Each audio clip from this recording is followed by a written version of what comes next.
This is Joyce here. I'm still having a problem with the camera. It's not working. Sorry. Okay, Joyce, and if there's anything, just yell at me, okay? Okay, I will. I'm sorry, I don't know how to correct it. My camera is on my laptop, but here, I'm still having a problem with the camera. It's not working. Sorry. No, it's fine. Kelly? Are we live? We're live on YouTube, Will. Yes, we are live. Okay, I'll take that as yes. All right. Good afternoon, everyone. My name is Will Shorter. I'm chairman of the Anne Arundel County Public Library Board of Trustees. It is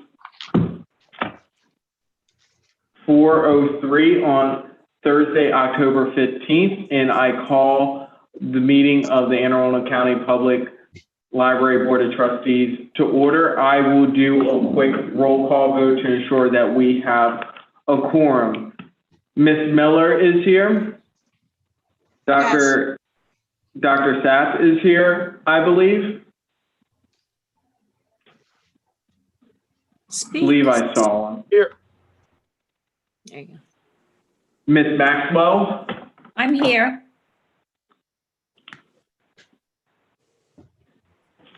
Mr. Eastep,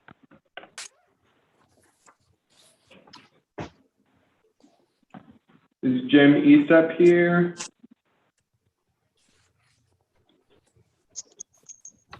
You may be joining in a few minutes. Ms. Evans, you see her icon here, but just want to confirm that you're fully online.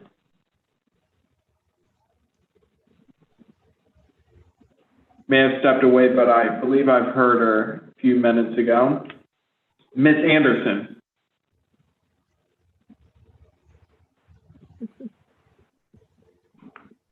Leslie Anderson.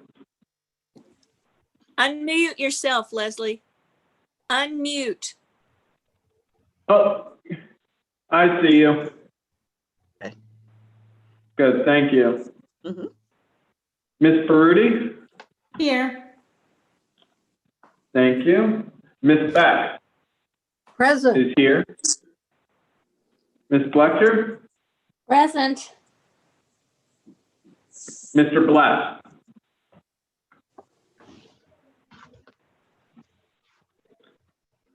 Mr. Joe. Let me see if I see Mr. Joe. I do not see Mr. Joe. Ms. Brown.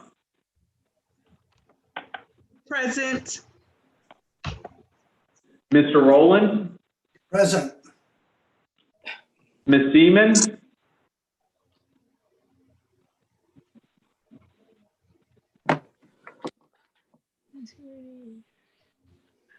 I should be heard now. Oh, I see Mr. Bless here for the record. Ms. I'm here. Seaman, I don't see. Ms. Smith, I do see.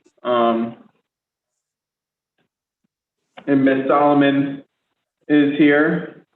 Mr. Starr.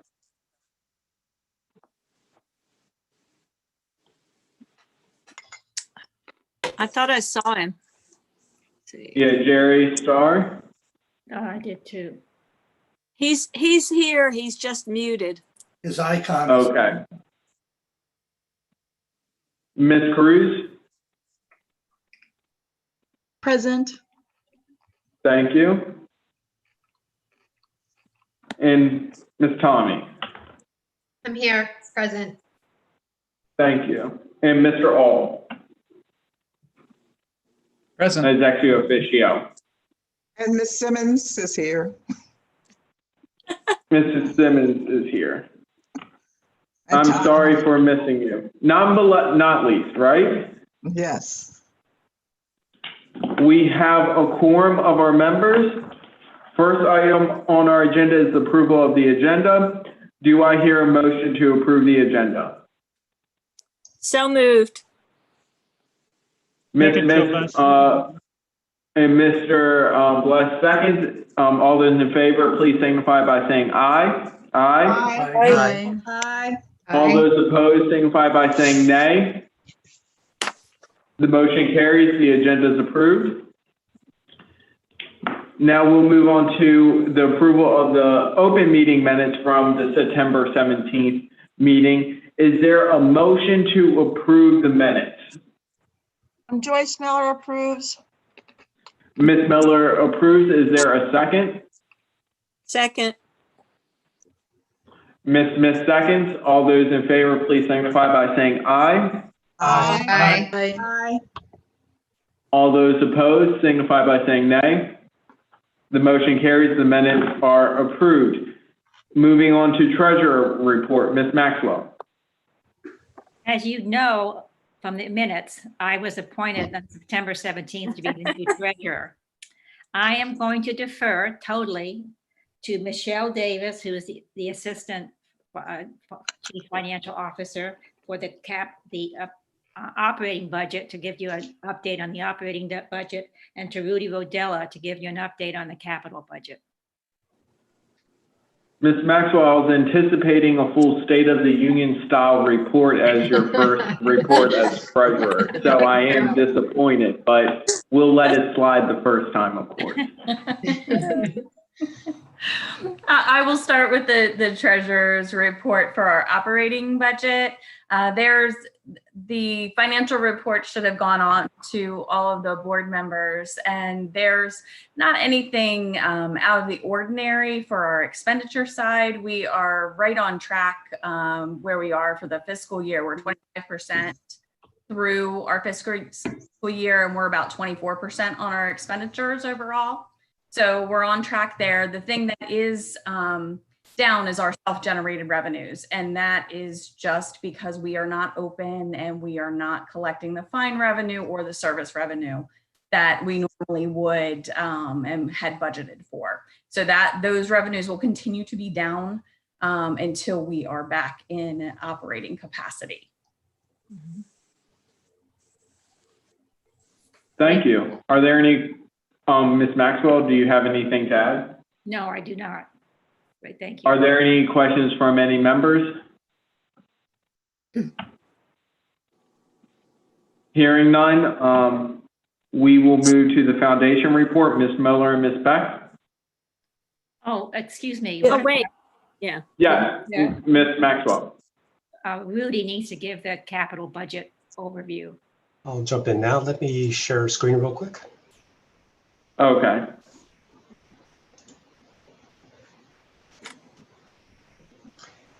So what you're looking at here is the generic budget schedule.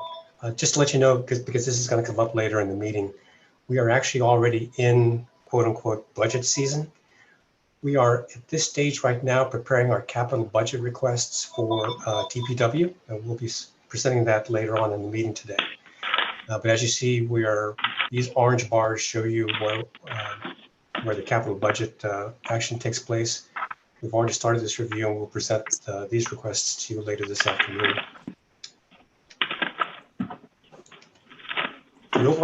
These are the overall projects that are on the capital budget. The active projects we have right now are library renovation, funded this year at $50,000. That's a bit of a reduction from our typical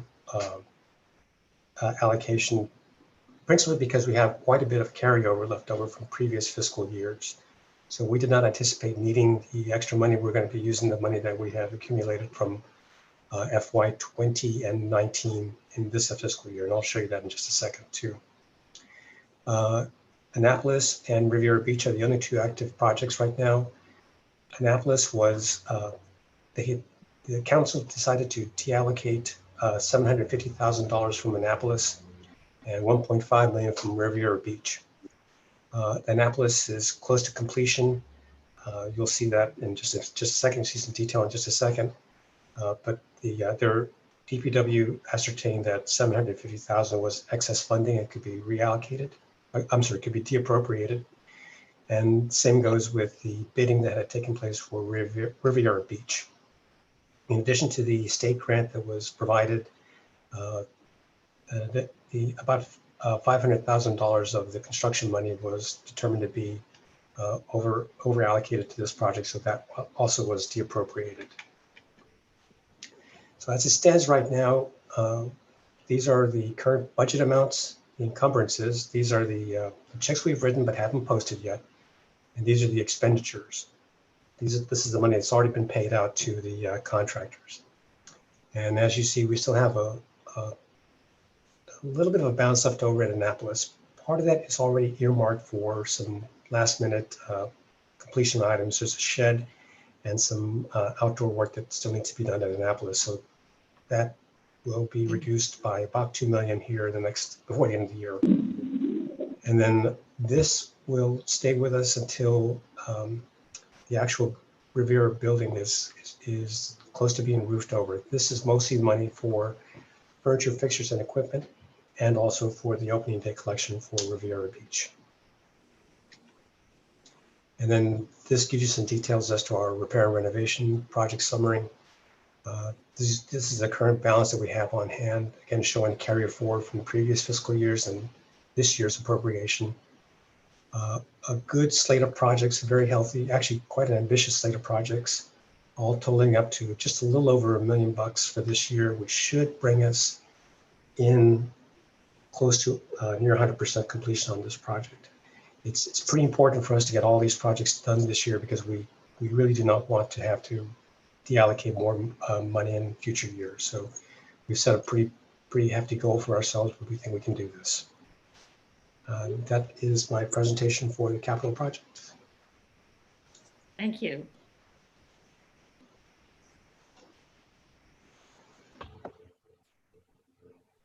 Thank you.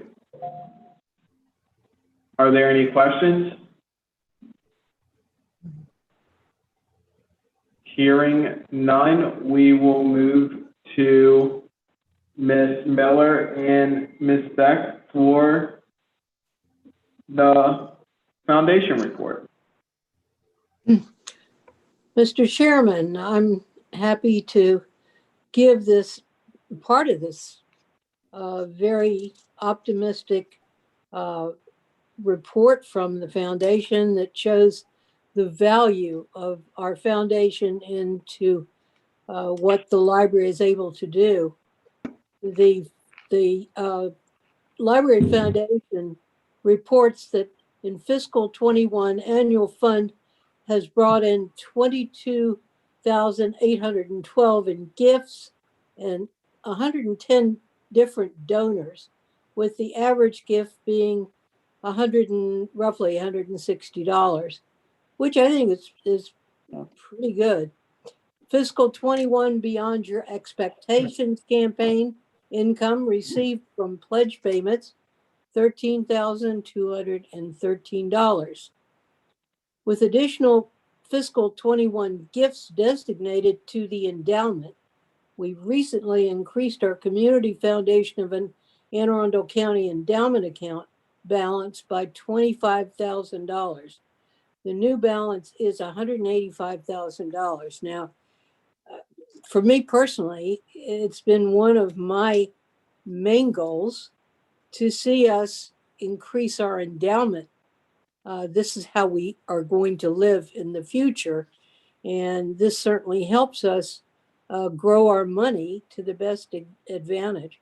So I'm very happy with what the foundation has reported to us. Thank you, Ms. Beck. Is there anything from Ms. Miller? Yes, I'm going to do the rest of the foundation report. The foundation has granted over $100,000 to the library in fiscal year 21, including the printing and mailing of the next issue of Happenings. Yay! Chromebooks for customer use outside the library, more hotspots and unlimited data and batteries and cases, and supplies for curbside service, virtual program, including 2 bilingual programs and more. The foundation-funded credit card continues to help branches quickly get items they need. Example, Take It and Make It supplies. This is a pivot from the Make It and Take It programs before the pandemic. From curbside, customers can pick up a brown bag filled with passive program materials to take home with them to do, for example, calligraphy, grow a garden plus craft kits, and STEM experiments. And finally, the foundation is working with community partners and a new donor to create an upgraded, welcoming outdoor space at the Edgewater branch. Stay tuned for more details as they shape up. And that's the report from the foundation. Thank you, Ms. Miller. Are there any questions from any of the members? Hearing none, we will move on to our strategic plan overview. We're going to actually skip to our last goal of our strategic plan. As you may recall at our meeting in September, we did a holistic review of all of our goals. Now we're going to start diving deep into each individual goal. And for this month, we're going to dig into goal 4, which is effective partnerships. And Christine Feldman is going to talk about effective partnerships and looking at the happening mailings as a main driver for us to achieve that goal this year. So I will turn it over to Ms. Feldman. Thank you, Mr. Chairman. So as you recall, effective partnerships is one of the strategic goals, and specifically it deals with connecting customers to resources in the community. We do that every day with the work that we do with our partners. I want to talk about a couple of examples of some unusual ways that we are trying to leverage our partnerships. I believe Joyce mentioned the happenings mailing in her report from the foundation. That's a really exciting way that we are going to reach non-customers. So people who have no idea about the wonderful resources that the library offers are going to receive in their mailbox our beautiful 20-page magazine. All 220,000 households in Anne Arundel County will receive that magazine in late November, early December, and that's courtesy of funding from the foundation. We really believe that this is going to open people's eyes to the breadth of our services, re-engage customers who may have dropped off. And one way that we're working to spur people to re-engage with us is a little contest that we're doing in the magazine. It will help us measure the effectiveness of this effort. We're going to be raffling off a gift card, just a $100 gift card, but it's a small way that we can make sure that people are looking at the magazine, seeing what services we provide, and acting upon that. So people will have information on how they can either go online or drop off in the mail a little entry form so we can gather their information and then we can market to them. And if they aren't customers yet, hopefully they will become customers. Another way that we're doing that, and have already done it and seen some great results, is a partnership that we have with the Capital Gazette and Baltimore Sun Media Group. As you know, we do advertising in print and online, but we tried a new approach and we're moving forward with that approach. And it is part of their annual guidebook. You probably remember in the paper a large guidebook that's all the county services and the regular resources that are available year-round. And we're included in that, but we're also working with them to create a fun quiz that can engage people who may have a little bit of knowledge about the library, but not a lot. So it was a quiz that we did on their online version of that guidebook where you could, again, win a prize if you filled out the quiz.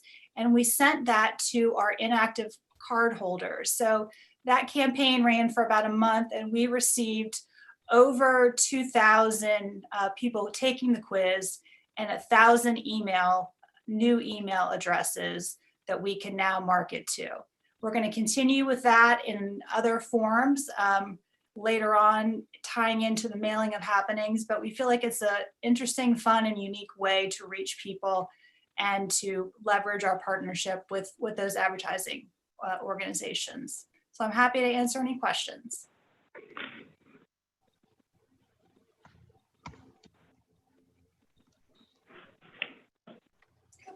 Thank you. Hearing none, thank you very much, and thank you for definitely diving deep into goal 4. And it's really important that even in the middle of COVID-19, that we're really trying to build relationships, especially in a dynamic county such as ours, and really try to grow our patron base. So thank you very much for giving us that report. Hearing that there are no questions. Mr. Chair. Yes.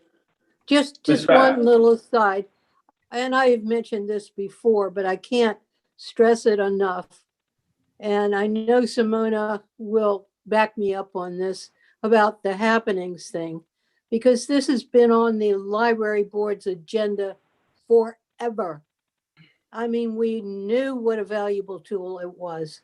We've tried in the past to get the funding for it, but we never could. I am so pleased, so thrilled that we have finally achieved that goal, because it is our very best tool. Thank you. It is.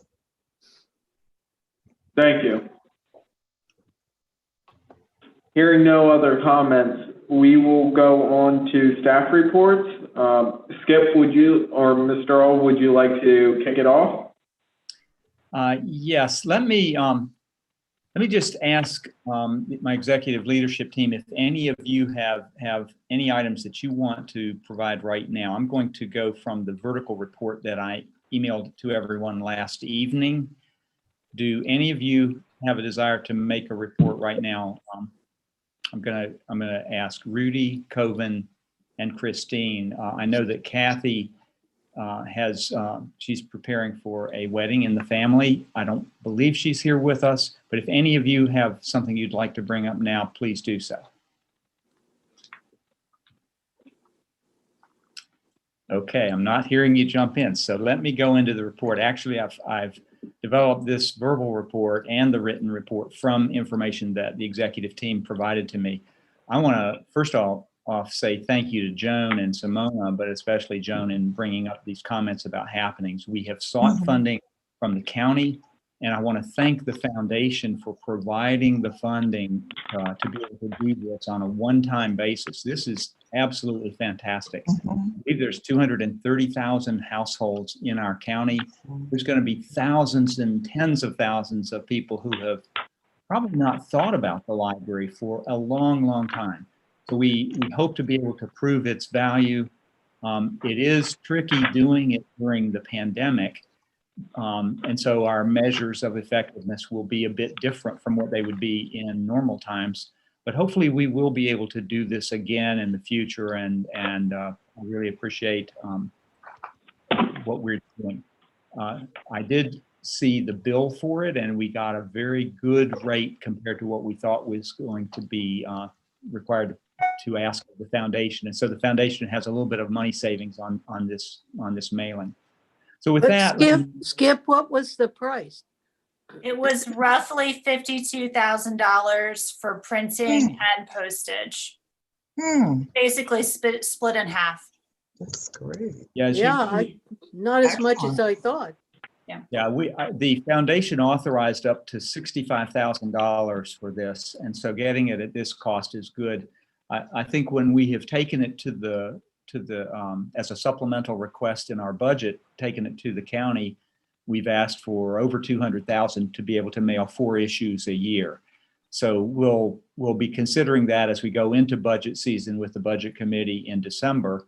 But for right now, we've got a great plan, and I think it's going to be really great to have that out in the hands of people. It's such a great product. The team that puts it together, it's kind of an all-staff effort, but of course led by marketing and communications. And you don't know, every quarter there's a lot of effort going into creating it. And so to be able to get it out into the hands of people who aren't our regular users already, that's just great. Okay, I want to mention a couple of other things. First of all, I just want to point to the events coming up on the report that I provided. I think Jonna may have put it onto the agenda as well.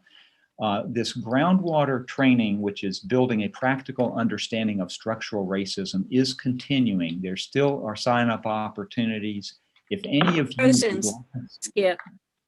Excuse me? Excuse me, Janaline? Janaline, you're now muted.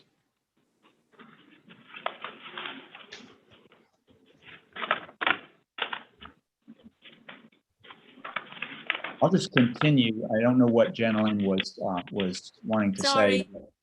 Sorry, Skip. Got too many commands going on the screen. You were muted and we didn't hear the end of what you said. I mean, you were frozen and we didn't hear the end of what you said. Okay. You need to back up.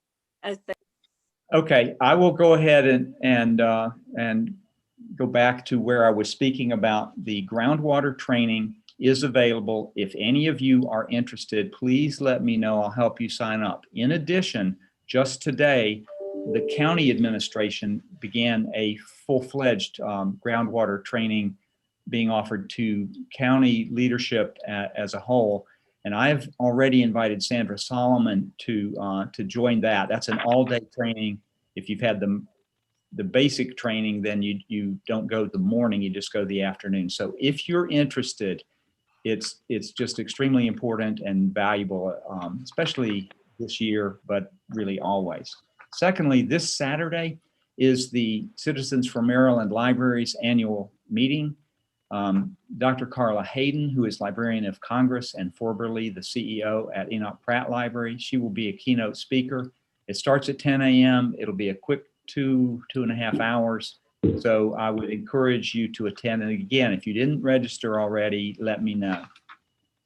Next item I want to mention is not at all on the report, but I realized that we haven't talked about future board meetings and where they will be. And I want you to be aware that we're looking at those meetings happening at the Bush Annapolis Library or other libraries, but sort of a permanent move out of headquarters for the reason that we have had pretty major space crunches. And we're looking at taking that space and renovating in order to create a foundation set of offices. As you know, we added another position in the foundation. And so we now will have 3 full-time and 1 part-time position. And we would like to create a place where potential donors can come and have privacy. So I just wanted to mention that because it's kind of in the initial phases of thinking and planning. And I'd like anybody who has further questions about that just to contact me and let me know if you want to talk through that. Today, I sent questionnaires to you on behalf of Maureen Sullivan. As you know, last month you authorized us to hire Maureen in order to do a study and review of our governance and management. And so that is underway now. Will and I had a good initial meeting to plan out the steps of this project. It's going to move pretty quickly. You are asked to complete that and send it directly back to Maureen. She will keep everything that you say in strict confidence, and she will use that information in order to develop a set of interviews with some of you and some of the other groups. There are 4 groups who are being questioned, and that's all. Hi there, this is Laura Brown. Excuse me, Laura, can you mute, please? Okay. All right, sorry. Aren't we all loving technology? Isn't it so much fun? Oh my goodness. Okay, so the groups that are going to be questioned are you all, the Board of Trustees, the governing body of this great library system. The Foundation Board of Directors is going to be having a slightly different question. A lot might be looking at how the 2 boards relate and how they work together. The executive leadership team will be asked to look at the structure and the organization and a few other kinds of things. In all cases, these questionnaires are open-ended. So anything that's on your mind about what we can do to make this library a better organization, a better structure, better governance, anything that's on your mind, please put it in there. Don't hold back in your comments to Maureen. And finally, the 4th group is the group that was created 2 years ago when we developed the strategic plan. It's the strategic planning work group. So there's about 30 people ranging from branch manager to custodian to circulation assistant, librarian, all throughout our system, library associate, headquarters, branches. So it's a group, a well representative group of staff that are going to be asked another set of questions. So please complete it, get it in as quickly as you can. I wanted to move on to mentioning that we are in the process of conducting interviews for 2 key positions, positions that are part of our executive leadership team. And one of those will be doing interviews this coming Monday and Tuesday for Chief Financial Officer. And then at the end of October, we'll be doing interviews for the Executive Director of the Foundation. We received healthy responses to both of these in the range of a dozen or 15 or so applications. Not all of the applications met the minimum qualifications, but our HR department has reviewed that. And we're now reviewing, well, we've decided on the applicants to interview for Chief Financial Officer, and we'll be moving on to decide on who to interview for Executive Director of the Foundation. Skip, I don't seem to have received that email with the questionnaire in it. Okay, so Jan Elaine, double check because I did send it this morning. Did anyone else receive it? Yes. I received it. Okay, so Jan Elaine, if you still don't find it in your junk email or somewhere, let me know and I'll resend it to you. I had someone on the foundation side that did not receive her, or she couldn't find hers either, but I will send that. And if any of the rest of you did not receive that email today, please let me know. Okay, moving on. We had an all-staff meeting this morning that we called yesterday just because our staff have been quite anxious about the recent sort of a spate of positive cases in our libraries. I think you know that we closed Maryland City Library. That was, I believe that was, yeah, I think that was yesterday. Time has sort of bunched up on me here. We closed it for yesterday and then all of today. In the cases at Severna Park last week, we did not close the libraries. And the difference was that the employee's symptoms began at Maryland City while that person was at work. If there's a case where the symptoms develop within 48 hours of the last time that the employee was at the workplace, then we're very likely to close and do a cleaning, give staff a chance to go ahead and get tested. But even in the case of Maryland City, they did contact tracing right away. And within an hour after we decided to close, we got word that there was not a single employee who was a close contact. Close contact means that you've been within 6 feet of an individual for at least 15 minutes. And generally it means unmasked, but they're considering it a close contact even if you're masked. But in that case, no one was a close contact. The reason the health department uses 48 hours is that is the time when people are most infectious. So even if you've got an exposure and it took about 2 weeks for the disease to develop in you, you're not really infectious until that last 48 hours.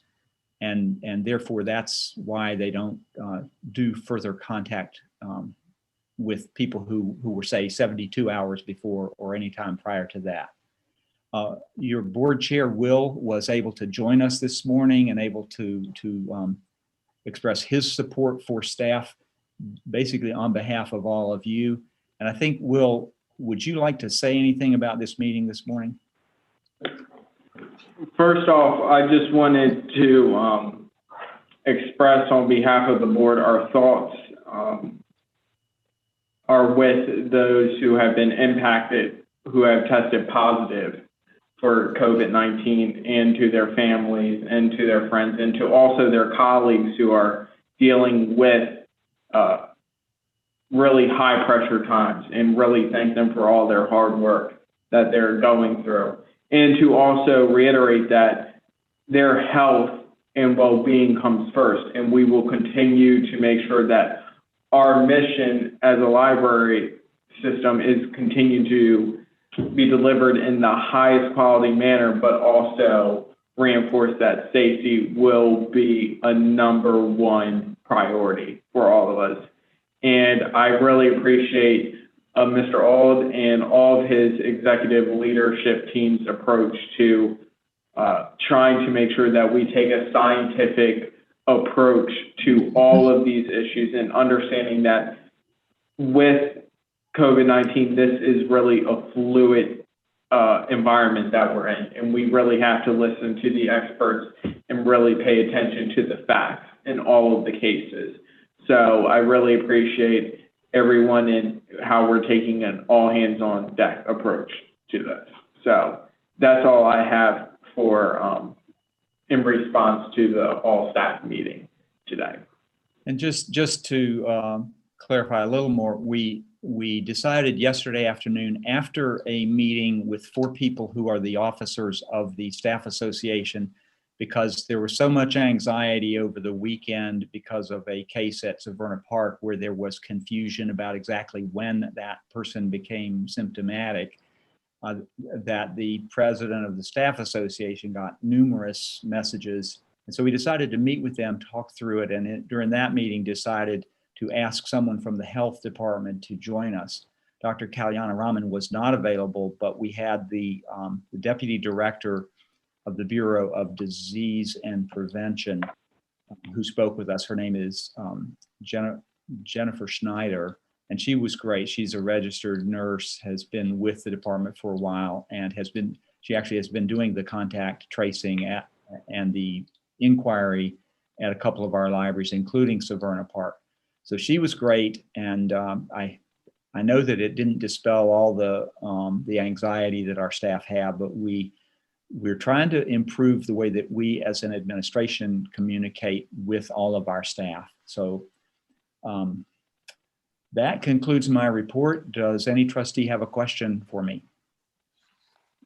And also just one quick point to add, I can't emphasize enough how important it is to really respond to the questionnaires that Maureen Sullivan has sent, has asked us to complete. This project is very important. It's been a long time since we have taken a step back and taken a comprehensive review of our governance and management as a library system. And we really have an opportunity as we're looking to come out of COVID and as we're looking over the course of the next decade of how can we really make our library system a good organization to a really stronger organization to take it to the next level. So your response and your participation is very important, that we have everyone really participate, no matter how long you've been on the board for it, to really have your insight on this. It's going to take everyone working together to accomplish this project. I have a quick question I have a quick question on the meeting this morning, I guess, with staff. I think it's wonderful that you brought in healthcare professional to speak with them. Is there an employee assistance program that they have the ability to call somewhere and talk to somebody if they're dealing with some kind of trauma, or maybe something on more of a mental health level than an informational level? You know, I'm so glad you mentioned that, Brooke. We didn't bring that up today, and that would have been a good thing to bring up. I would like to ask Coven to speak to our program that we have, because we have a great EAP program. We work with the organization at its Business Health Services. Coven, could you speak to this? Yeah, so we do have the Employee Assistance Program available through BHS, and what we've actually been doing through our Training and Development Coordinator is promoting a lot of trainings as well as courses that they can take to help during such a stressful time. These courses go through everything from managing various emotions, anxieties, stresses, but even time management, other things that make them more effective at work. So we're actively really promoting this Employee Assistance Program.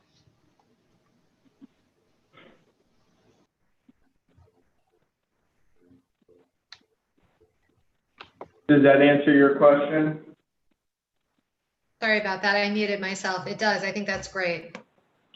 Yeah, thank you for that question. Do you have any follow-up questions? Joyce Miller here. I have a question. I was looking through my emails to see if I have the questionnaire. I have a lot of background stuff from Maureen, from the foundation, and from I think Skip sent out one, but I don't know that I actually had the questionnaire either.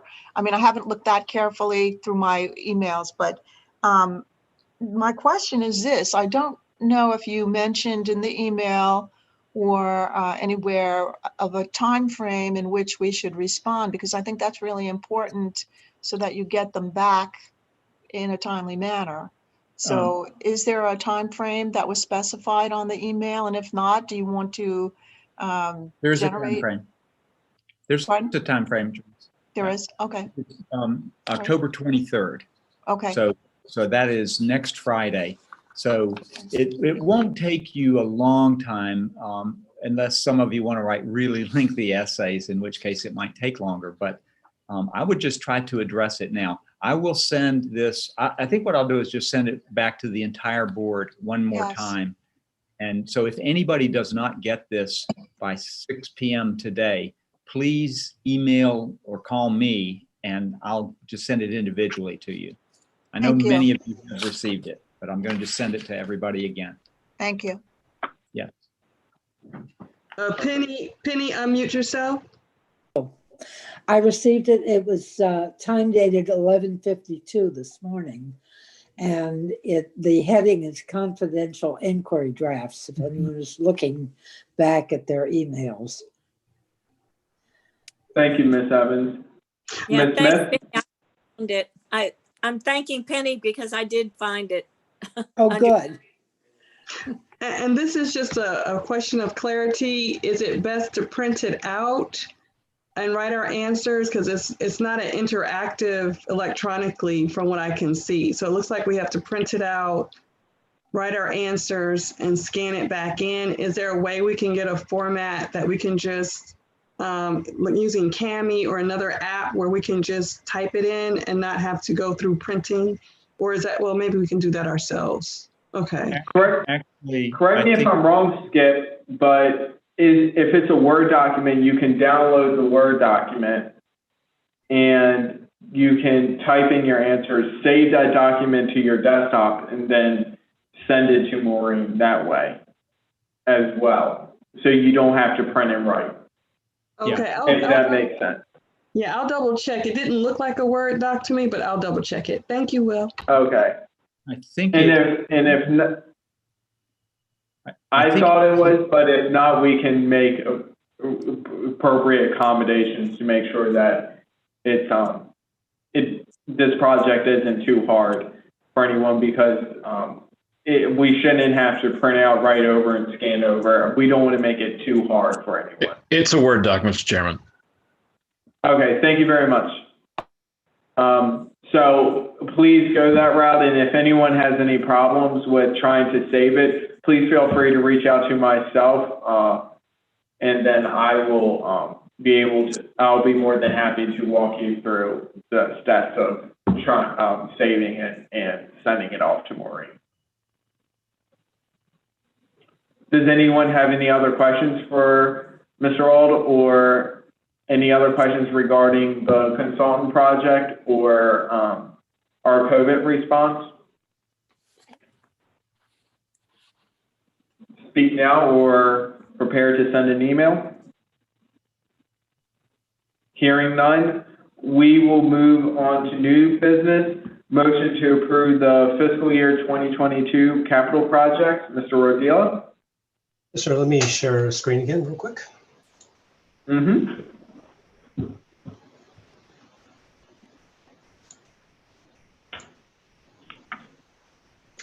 So this is our slate of proposed projects for the FY22 capital improvement plan. So to skip down to number 2 and number 3, these are continuations of projects that are already on our capital improvement plan. It's library renovation. It's an annual project slate that we get $350,000 for, but we do have to request it every year, so it's going back in the request. And then also for the Glen Burnie Library. That project is scheduled to begin in fiscal 24, and it was approved at $35.4 million. Again, even though it's already in the CIP, we have to request it again, so we're doing that.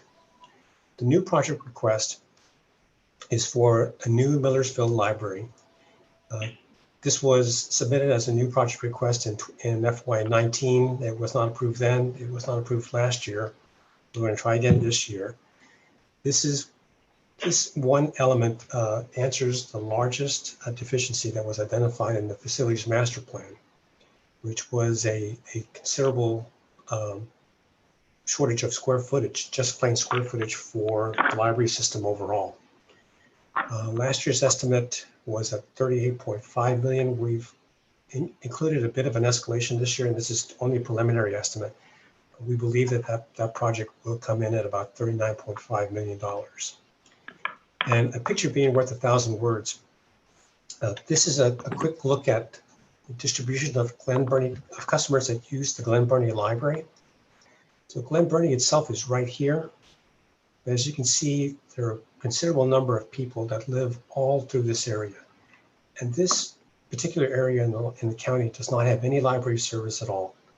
So we believe that Glen Burnie Library, a new library in the Millersville area, in this area, will go a long way toward answering a considerable deficit in the services that are available to our customers, as well as meeting like I said, the primary goal identified in the facilities master plan. That's my presentation, Mr. Chairman. I would request that the board consider this and approve this slate of projects for our fiscal year 2022 capital project request.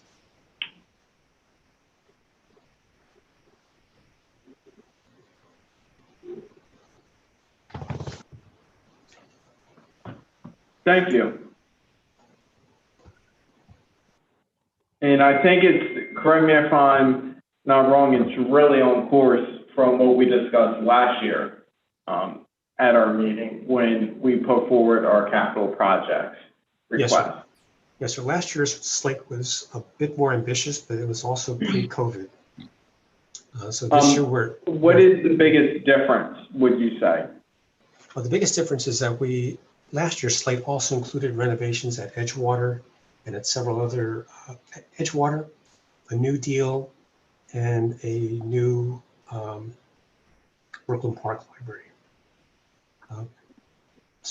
And we're not requesting deal Edgewater and Brooklyn Park this time? Not this year.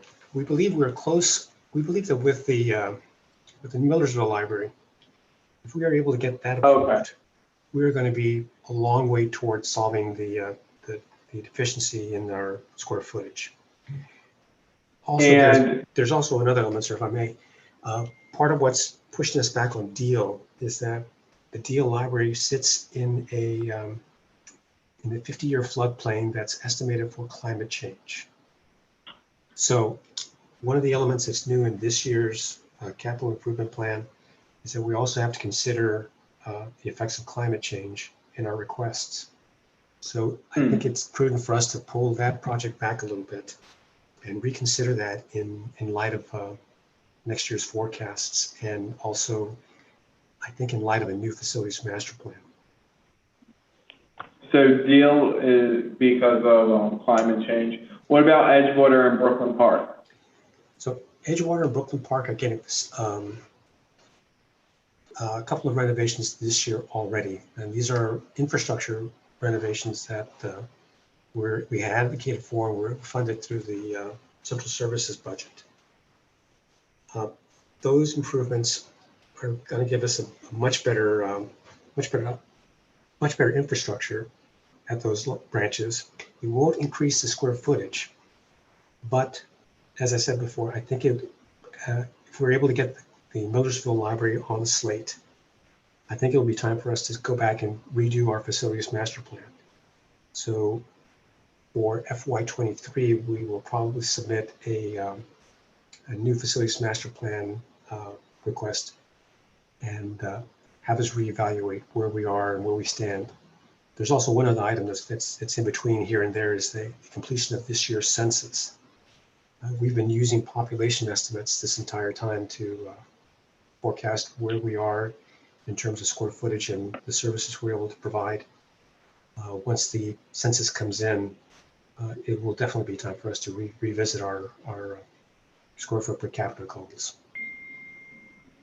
Okay, and I think if And the hard part, and I'm just only speaking for myself, is just with money coming is going to become hard to come by. And if we take a look at, just trying to spiffy up what we have and try to really maintain what we have, sometimes small things really make meaningful strides as we're trying to make big changes down the line. So thank you for taking a look at those projects where we can't do big things at the moment, but make incremental changes along the way to really enhance the patron's experience.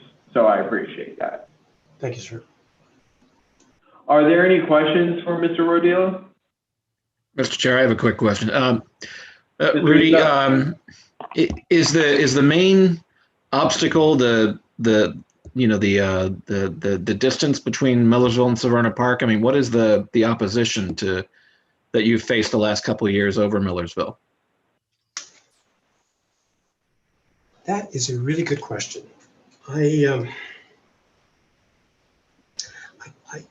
My gut instinct is that there is a lot of advocacy that needs to take place from us engaging with residents in the Millersville area.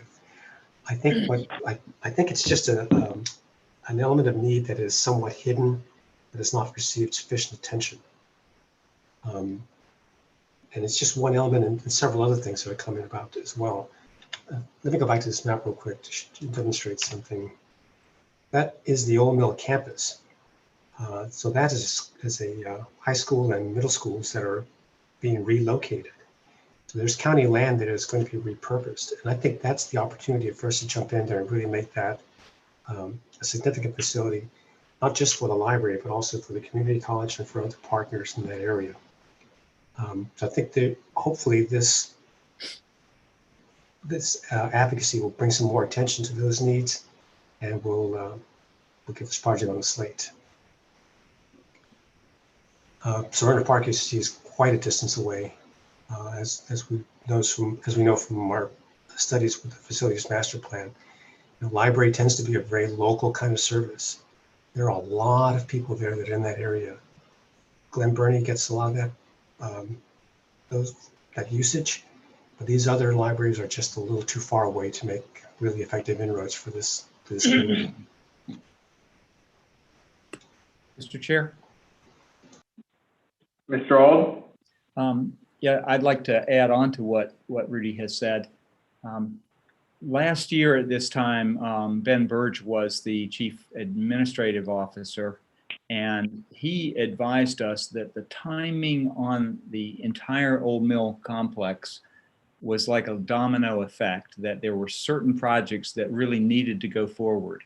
I believe that is in Allison Pickard's Councilmanic district.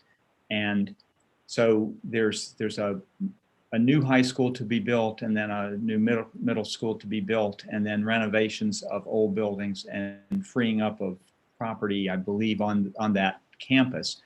And as those things develop, that's the timing that would be good for when we might be able to move into getting that project going. But depending on where that all stands at this time and what type of progress has been made by the school system on those projects, this could be a very good year to be pushing to try to get that Millersville Library into this year number 6 of the next capital improvement plan. Thank you. Are there any other comments or questions? Hearing none, I will entertain a motion to approve the fiscal year 2022 capital projects. So moved. Second. Second, Ms. Smith seconds. All those in favor, please signify by saying aye. Aye. All those opposed signify by saying nay. The motion carries unanimously. Moving on to motion to approve position reclassifications. Would Mr. Roundtree like to explain the 2 positions, and then what we can do is we can vote on both positions as once as a consent item. Yes, thank you, Mr. Chair. So we had two previous positions that have long been approved. It was a library associate position. It was a job share, basically meaning that it was part-time. And then the business intelligence analyst that was previously approved. But we needed to convert those positions to the virtual services library associate. We are in desperate need of help in virtual services. So we converted that position to this virtual services library associate, and then as well as for the IT service desk supervisor is needed to assist in the IT department. So the classification committee met and graded these two positions, the IT service desk supervisor as a grade 18 MA, and the virtual services library associate as a grade 16 GA. So we were seeking the approval of these grades. Thank you very much, Mr. Roundtree. Are there any questions regarding the two position reclassifications? Hearing none, I will actually enter in a motion to approve the two positions that Mr. Roundtree has presented. Is there a second? Joyce Miller, second. Ms. Miller seconds. All those in favor signify by saying aye. Aye. All those opposed signify by saying nay. The motion carries. All right. Surprisingly, guys, we are done our public agenda before 5 o'clock. So we have to move into closed session according to council to approve our closed meeting minutes to decide how we want to proceed with those minutes. Is there a motion to go into closed session to approve our closed meeting minutes from the September board meeting? So moved. Second. Who made the motion? Penny Evans. All right, Ms. Evans motion, Ms. Smith second. All those in favor, it's really important that members, we really see that your vote for this. If you can please see yourself in the camera or signify in the chat or raise your hand in the icon. All those in favor signify by saying aye. Aye. Aye. Aye. All those opposed, nay. Hearing no objection, we are now in closed session to approve the minutes. I believe we will have a breakout room.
Hey, Kelly.